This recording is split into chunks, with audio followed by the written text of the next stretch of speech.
Добре дојде во Магична сцена и за Даница Митич, попозната меѓу скопските културни кругови како една од двете близначки Данче и Јанче. Можам да кажам дека не е глумица, можеби сакаше да биде глумица, можеби и ќе биде глумица, не знаеме, но сигурно е одличен стоматолог, затоа што ми е колешка и ја знам од факултет и приватно сме се дружеле, но не заради тоа што е стоматолог е денеска во Магична сцена, туку заради тоа што стоматолошката техника ја користи за театарските представи. Добре им дојде во Магична сцена. Добре најдов. Ова за да разберат луѓето зошто има спој стоматологијата со театарот, најубаво можеби ти ќе го објасниш. Инаку да знаете, стоматологија како стоматологија е гранка на која што ако сакаш да си добар стоматолог, мораш да си добар уметник. И затоа стоматолозите ние сме уметници. Данче не беше глумица, сакаше да бидеш и испадна супер стоматолог, но поврзан со глумата. Ајде, кажи ми како почна тие прво како почна да не си глумица, а второ како почна со работката со театрите? Значи, јас уште додека студирав, се мував низ круговите УМН-та. Имав една другарка, Наташа Поплавска, која се уште студираше и јас студирав стоматологија. Немаше испит да не поидам 2 дена да гледам театар, па после да одам. Ништо не учев. Меѓутоа, пред да се запишам уште на стоматологија, јас посакував да бидам глумица. Дуплите документи ми беа во Белград. Ме спремаше покојни Џуза Стојлковиќ и јас не учев за стоматологија, си велев, може, да, ќе си бидам глумица, си имам план Б, што ќе направам во животот. И ме примија на стоматологија, но не се откажав јас од глумата. Постојано бев во театар и на Што стана со Београдскава школа? А Београдската ништо, готово толку. Да, немаше, отпадна. И јас се мував во кругови. Твоите дома те знае, а по дома? Знаева дека се припремам за глума, ама си викаат, ајде ќе оставиме, нека си се порадува. Значи, завршив забен техничар, па стоматологија. И бидејќи бев цело време во театар, овдека стар МНТ, во бифето нон-стоп со глумци, и еден ден дојде прилика да дипломира другарка ми, Наташа Поплавска, и вели, ајде, вика, за представа да ни направиш заби. Викам, како? Вика, као протеза. Јас тогаш бев почетник. Мислев, ајде, викам, нема проблем, пошто сум забен техничар. Почнав да го работам то. Да ти кажам, прва премиера почна, јас иста трема имав како сите глумци. Сите, истото. Они ми кажуваат, што име мене бетар. И да ти кажам, не беше успешна беше представата, меѓутоа, протезата беше направена на Никола Ристановски и испадна. Му падна од уста. Леле, тоа е многу тешко. Значи, овдека се бави со нешто што како стоматолог треба да направиме, имаме суморна естетика која ја работиме цело време, нели? А овдека имаме обратно, антиестетика, која во устата треба да има нормален говор, така, а да изгледа, грбо и да при зборење и викање да не испадне. Тоа се техники кои не ги работат овдека. Мислам дека сум една од првите што ги работи и за театар и за филм. И тоа беше првата малку неуспешна, но после тоа се повтори нова представа следната година, тоа е 2004. Исто на Никола Ристановски правев, кај Сашо Александар Поповски. Текст, мислам дека беше на Дејан Дуковски представата, каде што направив заби од месинг. Балканот не е мртов. Мислам дека се викаше пред сега, малце, нели? Со годините се подзаборава. Така, ама мислиш дека и ти што не потврди кој е? Чекам да видам. Дали сме на иста класа. Да. И него му направив месингади заби. Месингот, знаеш колку тешко се леит, нема такви печки, рачно го леевме со еден стар техничар. Овдека испациентите не го изгубија, не го мислеа дека се златни.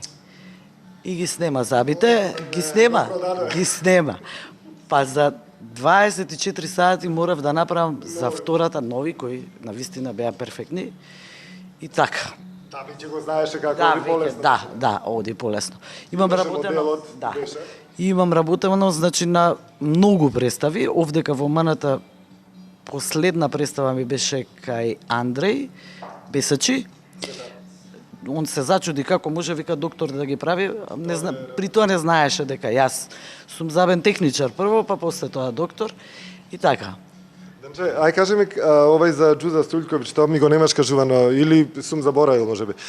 Како дојде ти да бидеш во контакт со него за да те спрема тој? Вака, јас имам зет кој е добар писател, исто е покоен, Влада Стујковиќ, кој има напишано доста книги. Додека се дружевме фамилиарно, јас сите што е могучи глумци, пејачи ги имитирав по дома, како представа им правев. Значи секој после тоа на представи во училиштето средномедицинско исто така. Значи ме викаа да пеам и да глумам, да. И така јас навистина многу ми е криво, меѓутоа јас сум пак инволвирана во овој свет. Така да исто е. Тие имаш истата болка која што имам и јас, исто јас сум сакал да бидам глумец и мајка ми тогаш ми вика, каков глумец, оди си ти стоматолог, голема работа за глумец. И гледаш тоа од внатре те копка да и си наоѓаш некои други канали за да можеш да стигнеш до таму, така што исто се чувствувам, знам како се чувствуваш ти, како да сум составен дел од таа екипа. Кога имаат примери, кога имам некоја изработка, јас истата трема ја имам. Значи, не дај Боже да падне.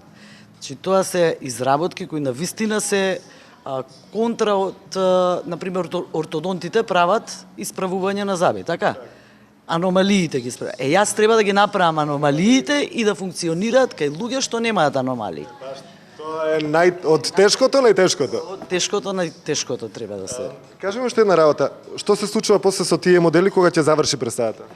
Видите, јас ги чувам сите, тоа се ке мене во ординација, тие модели морам да ги имам за да случајно еве како што беше случката, па имаше и случај да им пукне истата работа после 2-3 години играње, мислам дека беше ке Оливер Митковски, ке Оливер Митковски, сомнително лице. Да. И исто така навечер сум ја правела, до касно останував, за да утредента може да игра. Јас можам да кажам дека улогата на Оливер Митковски во сомнително лице му е најдобра одиграна улога и благодарение, пак ќе кажам, на изработката на тие зъби, затоа што еден лик да го доживееш ти така, треба да имаш нешто за да можеш да се потекнеш. Тие протези се прават за да самиот глумец се потпира на нив и верува дека е тоа. Значи, кога ти веруваш дека ја играш улогата вистински и дека си тој лик, тогаш можеш лесно да го одиграш. А ова е помагало. Ова е помагало за да сам се убедиш. Кога ќе се убедиш сам дека си тој, сигурно ќе изиграш. Ова е исто толку битно. Моите протези. Да, исто е како дел. Дури јас присуствувам доста често и на нивните припреми. Кога имаат и прогони за да видиме, и помагам како функционираат луѓе со такви дефекти, кои се психичките состојби исто. Во другата страна имам помогнато многу на Билјана Драгичевиќ, баш за улогата. Никола Ристановски исто така во Црна Гора има освоено награди со моја протеза. Да, тоа е награда во Црногорски театар, нигде ничек нема. Нигде никог нема уствари. И освои во југословенскиве простори. Значи награда за најдобра улога. Не само во Црна Гора, него и во бивши. Да. Во Србија, во Босна. Така. Што значи дека овие помагала, им помогнуваат за да ја освојат улогата како што треба и да ја одиграат. Тоа, како да кажам, ако го нема, сигурно дека нема да е толку добро направено. Замислуваш. А вака е дел од нив. Данче, ајде да кажи ми, почетоците викаш беа со Наташа Поплавска, таа те внесе. После тоа како те наоѓаат? Како тоа се шири како вирус? Така, после тоа самите глумци ме бара, бидејќи јас сум нонстоп во театаров, нели, и ќе ме препорачаат. Се случи исто така за Мајсторот и Маргаритката. Јас изненадив како Поповски се јави, Поповски мислам дека Ивановски, така. Ивановски ми се јави преку телефон Јас не го познавав, тој доаѓа од простори од руските простори, од Русија. И се изненадив, бев на неговите проби, он беше изненаден од познавањето на театарот, на сцената, на глумците и правев една од ретките, значи, помагала овие протези во Долна Вилица. Многу е тешко да се направи во Долна. Се направив како визил протеза со метали, се лееше, малце подолго одеше процесот, едно 4-5 дена за изработка, што не можеше одма, кај Ѓорѓи Јолевски, што одлично изигра, мислам, на Мајсторот и Маргаритката. Улогата ја прифати како што треба, да. И таа представа можам да кажам дека е врв во режисерско театарско изведување на нашиве простори, посебно во новиот театар, можам да кажам дека тоа со задоволство сум ја гледал таа представа и сум уживал и не само на премиерата, ја гледав, не се играше многу таа представа, за жал, но тоа што беше направено до совршенство добро. Подолгите беше, јас 2 дена ја гледав. Јас 2 дена, јас не можев ни во школа да седам многу долго на столче. Да речам најдолга е таа досега. Најдолга, да, најдолга. Јас не можев на час да седам 45 минути. Нешто се, да. И ова ми е многу. Да. Како студент, како ти одеше студирањето? Лесно, имаше, без разлика што сме неколку генерации после мене, можам да кажам дека ти се дружиш и со тие пред тебе, и со тие после тебе, значи, кај тебе нема граница на возраст. Види вака, мене студиите ми беа многу добро сватени дека јас морам да студирам. Малку подолго студирав од сестра ми, она студираше најбрзо. Да, експресниот воз го фати. Од 18 до 23 колку имат? Ништо, 5 години. Да. Јас студирав 7 години. Студиозност ја сваќав, да. Не дека нешто забегав во театаров, ево, искрено ќе ти кажам. Спортот исто многу. 2 години спорт и театар имаш. Да, лесно ми одеше, искрено да ти кажам. Не стоматологијата е на вистина вештина.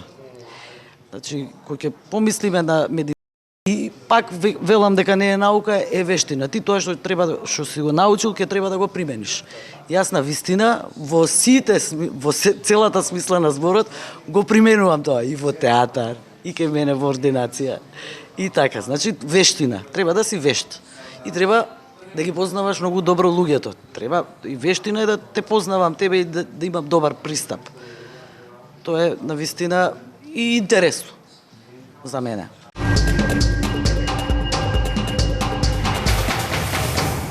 Кога кажа спортот, исто и со спорт многу пратевте и се занимававте со сестра ти и одевме дури стоматолошки, како се викаат тие игри. Јади низ цела Југославија, за волја на вистината ние бевме први што освоивме куп таму на медицинијада, значи 2 години по кошарка. Никогаш медицински факултет немаше добиено награда од кошарка. Ете, јас и сестра ми бевме заедно еден тандем невиден. И добро ако памтиш дека никогаш немаше направено медицинијада овдека во Македонија. Ние, наша и твоја генерација, успеава 2 пати и конгрес и медицинијада овдека во Македонија. Може да бевме една таква по-слободна генерација. Да, од другите.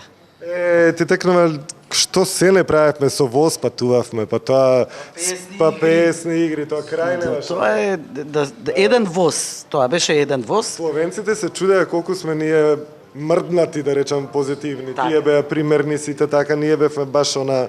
Ако ти текна, тоа беше само еден воз, кој почнуваше од Скопје и беше исклучиво само за студенти од цела Југославија. Одеше до Ниш, па од Ниш Крагуевац, па Београд, па Сараево, Тузла, Загреб, Љубљана, па се враќавме на море. Секоја година беше на море. И ние бевме одлично прифатени, буквално бевме она главна атракција секаде каде и додевме, сите сакаа да се дружат со нас. Па такви бевме, распеани, многу пеевме, многу добри журки правевме, за разлика од другите, малце беа по, да не кажам дигнати, ама малце по-одозгора ги спуштавме, да, не засака, затоа дојдоа 2 пати во Охрид. Ето така. Завршува факултетот, се одлучувате вие приватно да работите со сестрата? Да. Јас никогаш немав намера да работам државно. Да, не можев да прифатам авторитети. Барав слобода на работа, меѓутоа и голема одговорност е тоа. Бидејќи доека студирав и работев како забен техничар во две лаборатории, едната беше во кај Лукановски, горе на Водно, а другата беше во Стопанска банка. Значи, јас студиите се издржавав сама. Цели студии работев како забен техничар и затоа лесно ми одеше стоматологијата и бев слободна. Значи, јас веќе приватно сум работела. Имав искуство во тоа. Идејата беше навистина моја. Сестра ми веќе работеше во центар, кај доктор Лирија. Отворив ординацијата со позајмени пари, со пари кои не се нити државата, нити па јас сум ги имала. Во експресен рок ги вратив, правев елаборати како јас ќе ги вратам парите. Меѓутоа, пошто сум многу комуникативна и позната во градов, вајда, мислам, имав доста пациенти и беа задоволни кои ги одржив, да ти кажам, дури 25 години се истите. Дури се прошируваат, нели, нормално. Јас работам во моментот како доктор во компанија премиум групација се вика, која што медицинско лице им треба да ги објаснува производите за медицинска програма, најдобра здравствено-терапевска програма на ниво на Европа. И плюс вулмарк и магнетна терапија. И има многу девојчиња кои што работат како букери, ги викаме, тие што ги канат луѓето да додат на презентација.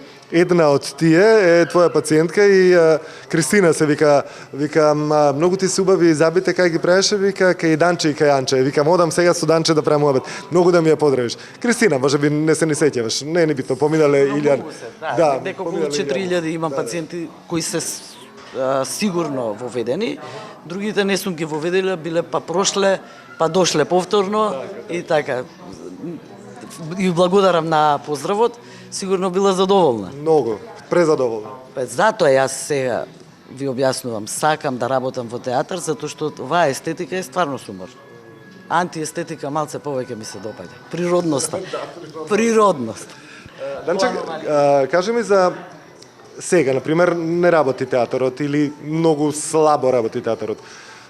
Едно време и ние не работевме зашто што така беше времето, не можеш да работиш. Сега под некои чудни услови работиме. Ние за нас стоматолозите не е ни многу чудно тоа затоа што и по правило сме работеле ние со маски заштитени, но еве да речеме пак е нека нова ситуација која што е непријатна за повеќето од луѓето. Многу е напорно.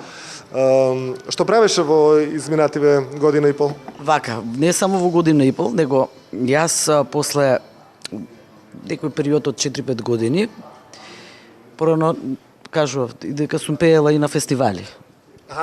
Да, тоа да го кажеме дека сум пеела на Сум пеела на фестивали. Сега дојде на ред уметноста сликање. Така, имам...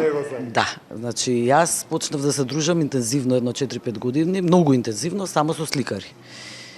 И да ти кажам, имавме две изложби, едната беше пред 3 години, другата пред 4.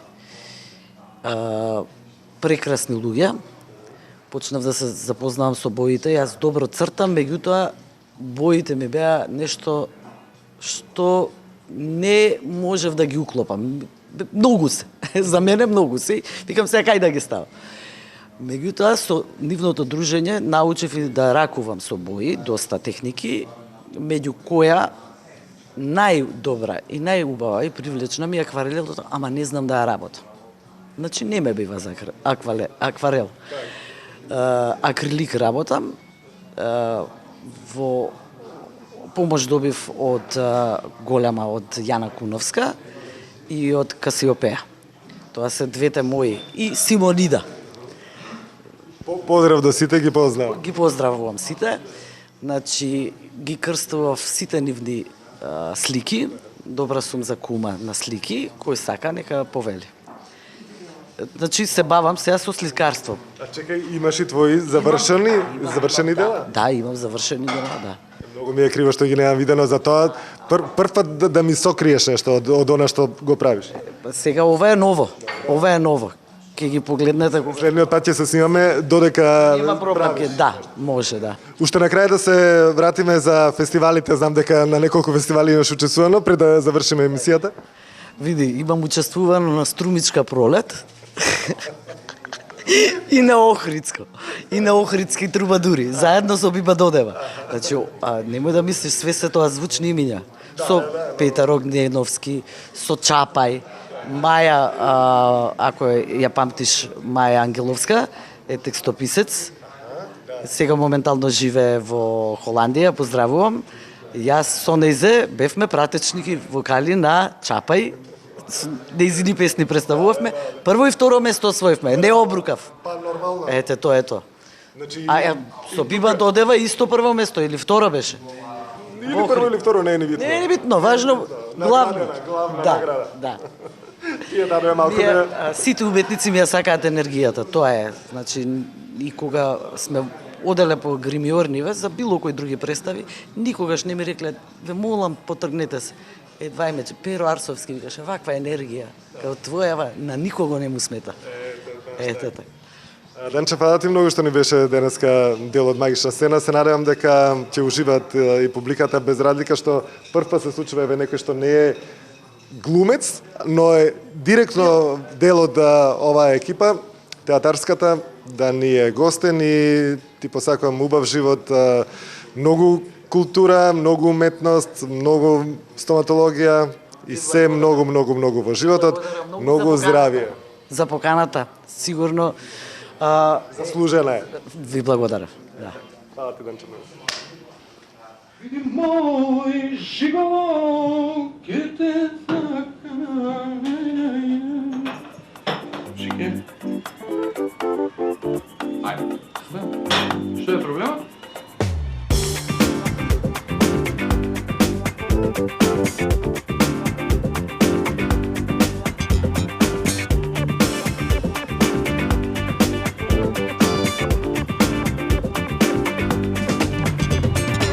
Ние се знаеме 100 години, а уште немаш храброст. Не.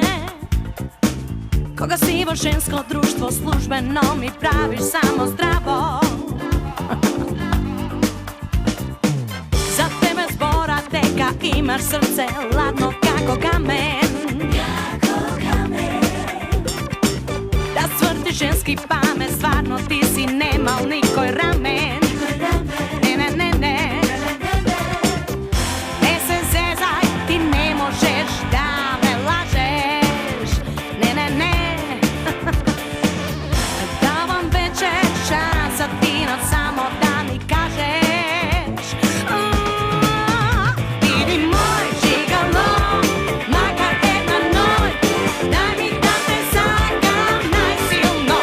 Биди мој жигало, биди само мој, не некам да те делам со никого. Биди мој жигало, макар една ноќ, дај ми да те сакам најсилно. Биди мој жигало, биди само мој, не некам да те делам со никого.